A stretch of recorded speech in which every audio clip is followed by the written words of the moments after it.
आप मुझे किसी भी नाम से बुला सकते हैं, क्योंकि समाज ने मुझे कभी सम्मानित नजर से नहीं देखा है। हमारे पास हर तरह के कस्टमर आते हैं, इसलिए थोड़ी बहुत अंग्रेजी भी आती है मुझे।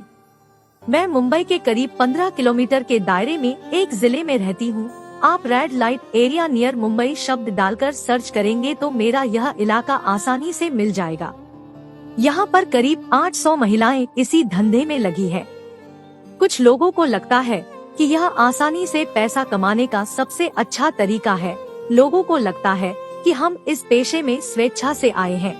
एक बात जानना चाहती हूँ, किसी भी साधारण स्त्री से आप पूछिए कि अगर कोई पुरुष आपको गलत नजर से देखता है तो कितना गुस्सा आता है, वह कितना असहज महसूस करती है। तो जब ऐसी स्थिति में जब उसने आपको छुआ नहीं, सिर्फ देखा, आप असहज हो जाती है, तो हमें वह सब करके कैसे अच्छा लगता होगा। यह धारणा जानबूझकर बनाई गई कि यह पेशा अच्छे लगने की वजह से फल फूल रहा है। आपके सभ्य समाज ने यह मान्यता स्थापित कर दी है कि पुरुष हमारे शरीर को नोचने, तोड़ने और काटने का हक रखते हैं। इसलिए यह इजी मनी अर्निंग वाली मानसिकता बिल्कुल गलत है।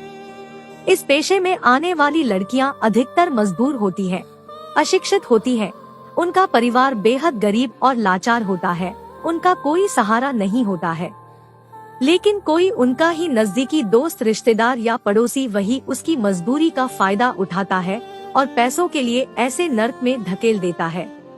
मेरे साथ काम करने वाली कुछ लड़कियां तो रद्दी से भी सस्ते दामों में खरीदी गई हैं। आमतौर पर 14 से 15 साल की लड़की 2,500 से लेकर 30,000 के बीच खरीदी जाती है। शुरुआत के दिनों खरीद कर लाई गई लड़कियों को समझाने का काम हमें ही करना पड़ता है, पर कोई भी लड़की सिर्फ बात करने से नहीं मानती, फिर उसे खूब डराया जाता है। बहुत सारी लड़कियां डर के कारण मान जाती हैं, और जो नहीं मानती हैं, उनके साथ बलात्कार होता है, शारीरिक और मानसिक यातना देते हैं, बार बार लगातार, तब तक जब तक वह इन यातनाओं के कारण टूट नहीं जाती और काम करने के लिए हाँ नहीं कर देती। पर कुछ लड़कियां फिर भी नहीं मानती, तब उनको बलात्कार करने के बाद बेहद शारीरिक कष्ट दिए जाते हैं। मैं स्वयं 18 साल से इस पेशे में हूँ। मैंने भी डर, भय और जख्मों को भोगा है। हर पल मौत से भी बदतर रहा। दूसरी लड़कियों को इस दलदल में धकेले जाते हुए देखा है और कुछ नहीं कर पाती। हम सिर्फ एक शरीर है। अब आइए बताती हूँ अपने ग्राहकों के बारे में। पहले हमारे ग्राहक मिडिल एज हुआ करते थे, पर अब नौजवान और यहाँ तक कि नाबालिग भी आते हैं। इस पेशे का एक विभत्स चेहरा यह भी है कि नाबालिग बहुत आक्रामक होते हैं। ये लड़के हमसे अलग अलग डिमांड करते हैं। वे इंटरनेट में जैसे दृश्य देखते हैं, उन्हें क्रूरता के साथ अपनाते हैं। हमारे मना करने पर हिंसक हो जाते हैं, क्योंकि पैसा देकर मनमानी करना इनका अधिकार है। ये लड़के काफी निर्दयी होते हैं, पर हमारे पास चुनाव की गुंजाइश नहीं होती है। कुछ भी हो जाए, हमें वह हर आक्रमण, हर प्रयोग, हर चोट, हर दर्द सहना पड़ता है और किसी तरह से उस वक्त को गुजारना होता है। समाज में बैठे लोगों को लगता है हम बैठे बैठे मलाई खा रहे हैं और हमारे पास बेतहाशा कमाई है।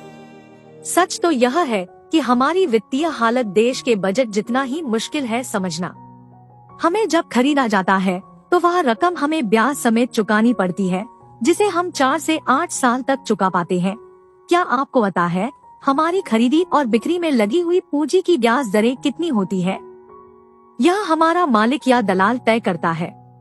लड़की की उम्र, खरीद की रकम, उसके लुक्स और अंत में मध्यस्थ मिलकर हमारी वित्तीय हालत तय करते हैं। यह एक बड़ा सच है कि एक वेश्या को मिलने वाले पैसे से बहुत लोगों के घर भरते हैं, पर वह सभी लोग सभ्य समाज का हिस्सा बन जाते हैं और हम बदनाम गलियों की रोशनी। शुरुआत के दिनों में सिर्फ हमें खाना और कपड़ा तथा मेकअप का कुछ सामान ही दिया जाता है। मुझे 1997 में 8,000 में खरीदा गया। शुरू के 5 साल तक मुझे कभी कुछ नहीं मिला, यानी कि 8,000 रुपए चुकाने के लिए मुझे 1,000 से ज्यादा लोगों के साथ शारीरिक संबंध बनाना पड़ा, यानी प्रति कस्टमर मेरी लागत 8 रुपए थी। हालांकि अब इस समय हर लड़की को एक ग्राहक से 200 से 300 रुपए मिल रहे हैं। हमारा सबसे ज्यादा खर्चा हमारे मेकअप का होता है। आप सोचेंगे कि मेकअप की क्या जरूरत है, पर यदि मेकअप नहीं होगा तो कस्टमर हमारे पास नहीं आएगा। हम जैसी औरतों का 2 बार जन्म होता है, एक बार माँ के पेट से और दोबारा समाज में वैश्या के रूप में। हमारा सामाजिक जीवन भी आपके जैसा ही है। हम भी उत्सव मनाते हैं, जैसे ईद, दीपावली, क्रिसमस और सभी कुछ। उसकी बहुत बड़ी वजह है कि हमारे एरिया में सभी राज्यों से और विदेशी जैसे नेपाल, बांग्लादेश, म्यांमार, रूस, आयरलैंड और भी बहुत से देश की लड़कियां हमारे साथ इस चक्रव्यूह में फंसी हुई हैं। हमारा रहन सहन पहले अलग था पर अब नहीं।